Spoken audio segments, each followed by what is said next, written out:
pelantikan hari ini sebelumnya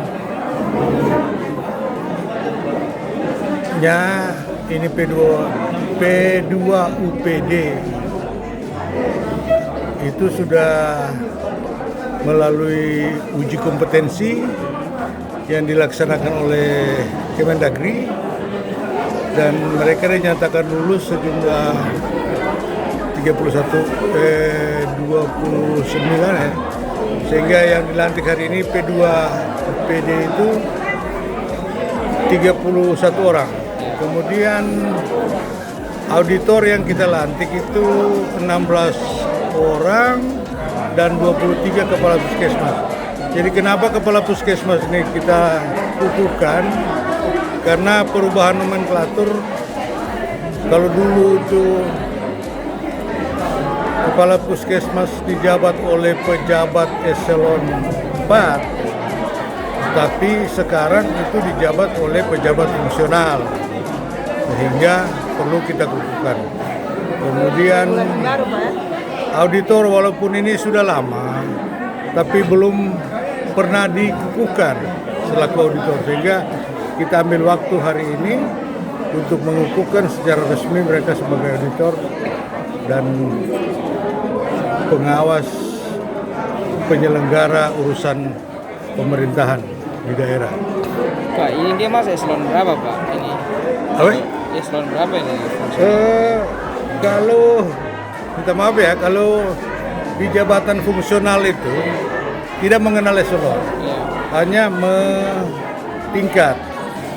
Jadi tingkat ada fungsional pertama, kemudian naik dia fungsional muda, kemudian dia jenjang fungsional madya, dan yang terakhir fungsional utama. Pak, kalau misalnya tugas-tugasnya pejabat fungsional ini seperti apa sih? Jadi mereka ya, ketika seseorang menjabat jabatan fungsional itu penilaian kenaikan pangkatnya itu mengumpulkan angka kredit. Jadi ketika ditetapkan si A jabatan fungsional muda dengan angka kredit sekian untuk 300 misalnya, dipersyaratkan untuk mencapai menaik golongan itu dipersyaratkan angka kreditnya 500. Itulah yang dia akan tugas-tugas yang dia laksanakan itu yang akan diberi nilai oleh tim penilai angka kredit, sehingga dia bisa mencapai sudah layak naik pangkat atau tidak. Jadi tidak harus dia naik pangkat 4 tahun ya. Ketika dia mengumpulkan ada kegiatan-kegiatan ekstra yang dia lakukan di luar tupoksinya, itu kemudian dinilai sebagai punya nilai kredit, itu dia bisa kumpulkan dalam waktu 2 tahun misalnya, sudah bisa naik pangkat. Yang penting angka kreditnya itu terpenuhi. Jadi terkait dengan tugas sudah terinci tugas-tugas, sama dengan selama ini yang kita kenal selama ini fungsional itu guru ya. Fungsional guru, pengawas. Kurang lebih ya tidak? Ya, kurang lebih seperti itu. Jadi ada rincian tugasnya. Mengajar sekian jam, nilai kreditnya sekian, mengawas, misalnya guru ya, saya tentukan fungsional guru. Kemudian mengawas anak-anak ujian, angka kreditnya sekian, berapa kali dia laksanakan. Demikian juga, jadi terinci tugasnya. Jadi seperti itu. Iya. Kemudian kenapa orang banyak sekarang beralih ke fungsional? Apa alasannya? Alasannya salah satu alasannya tunjangannya besar. Tunjangan contoh ya, tunjangan fungsionalnya besar. Berapa itu Pak? Contoh karena fungsional ini di tunjangannya itu lewat Perpres tertentu. Ada Perpres yang mengatur jabatan ini sekian tunjangannya, di jabatan ini sekian. Contoh misalnya sekarang ada instruksi untuk memfungsionalkan semua pejabat eselon 4 ya di semua OPD kecuali yang di bawah sekretariat, Kasubag Kepegawaian, Keuangan, dan Program. Itu masih dipertahankan sebagai jabatan struktural. Tapi di luar itu, kepala seksi atau eselon 4 di bawah bidang itu harus difungsionalkan. Ada satu kendala, saya sampaikan ke Pak Wabub tadi. Kendalanya adalah kita harus siapkan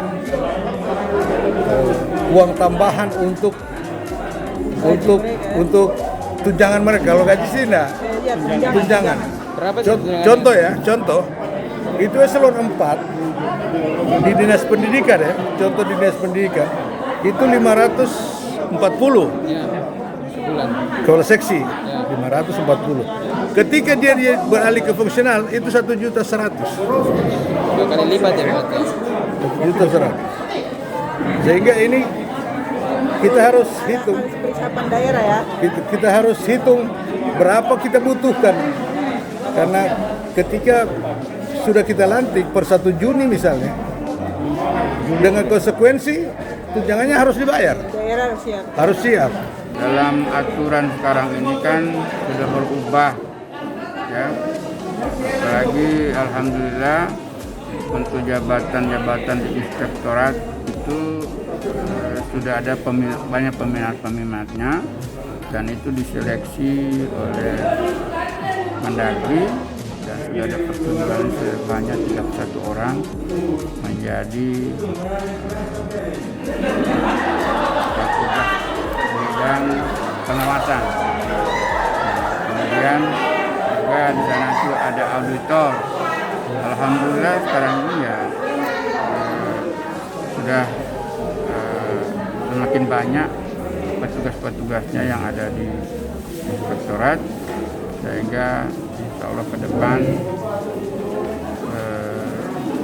dari inspektorat ini sudah bisa untuk mengawasi secara keseluruhannya sebagaimana apa yang saya sampaikan tadi. Nah, kemudian ya, di Kesmas itu juga karena ada aturan baru sehingga mereka itu dikukuhkan semuanya. Namun ada juga yang mutasi, tapi ya itulah sesuai dengan situasi dan kondisinya seperti itu.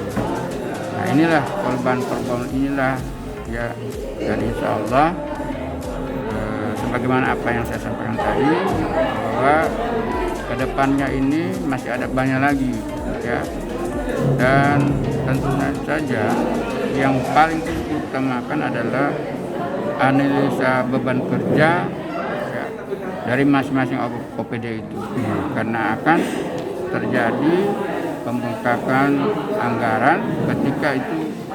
Jadi mungkin tidak lagi seperti yang lalu ini. Jabatan-jabatan eselon 4 itu mungkin tidak akan semua disamakan jumlahnya, namun betul-betul dianalisa ya oleh bagian portal sehingga didapatkan betul-betul di dalam satu OPD itu yang menjadi PNS yang bertugas di bidang fungsional ini sesuaikan dengan tugas pokok dan fungsinya. Jadi mungkin satu orang membidangi ada beberapa bidang tugas, karena kalau semuanya diangkat seperti eselon 4 yang lalu itu tidak akan mungkin karena akan membukakan anggaran yang ada.